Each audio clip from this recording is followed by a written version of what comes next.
Kabilang naman sa mga tinimbang ng mga aplikante para maging susunod na ombudsman ay ang usapin sa pagsasapubliko ng SALN. Ito'y sa harap na rin ng pinaigting na kampanya ng administrasyon ni Pangulong Ferdinand R. Marcos Jr.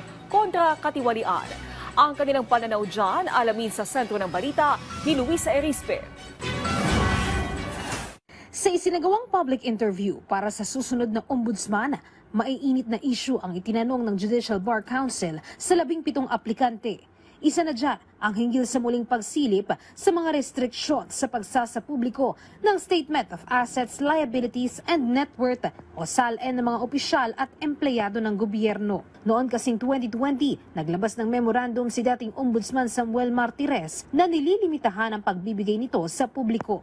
Halos lahat naman ng aplikante pabor na pag-aralan muli ang pagsasapubliko ng SALN ng mga opisyal ng gobyerno.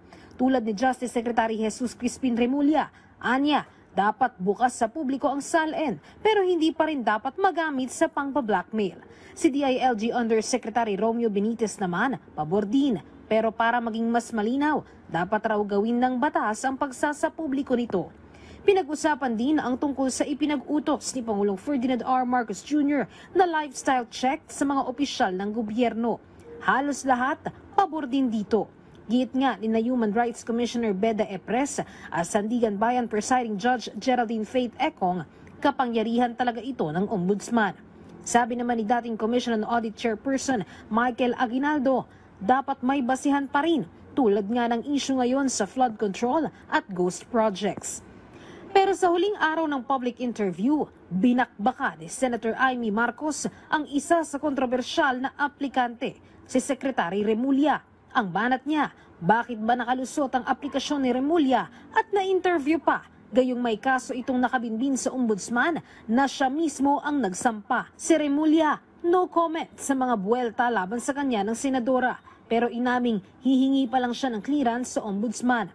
Ito rin ang linaw ng Korte Suprema. Pinayagan lang maproseso ang aplikasyon ng DOJ Secretary pero may palugit pa rin siya na makapagsumite ng ombudsman clearance. On the day of deliberation for the shortlist, dapat may ombudsman clearance na yung applicants. Now, if wala pa silang ombudsman clearance by that day, they cannot be considered as part of the nominated, hindi po sila mai-include sa shortlist. Hindi lang si Remulla, kahit si retired judge at PCSO chairperson Felix Reyes, kailangan ding magsumite ng clearance dahil may nakabinbing reklamo sa ombudsman. Kung hindi nila maisumite bago ang araw ng deliberasyon, hindi sila makakasama sa listahan ng mga nominado na pagpipilian ng Pangulo. The President has to, under the Constitution, he must choose from the shortlist submitted by the JBC. It's part of the checks and balance. Ngayong tapos na naman ang interview, papasok na sa deliberasyon ang JBC. Bubusisiin ang kanilang bar ranking, pati na rin ang psychological evaluation at iba pa. Maaari namang magsumite ng reklamo ang sinuman sa JBC laban sa mga aplikante. Matapos nito, isusumite na sa Pangulo ang listahan ng mga nominado at inaasaang sa October 25, may bago nang maia-appoint na ombudsman ang Pangulo. Luisa Erispe para sa Pambansang TV sa Bagong Pilipinas.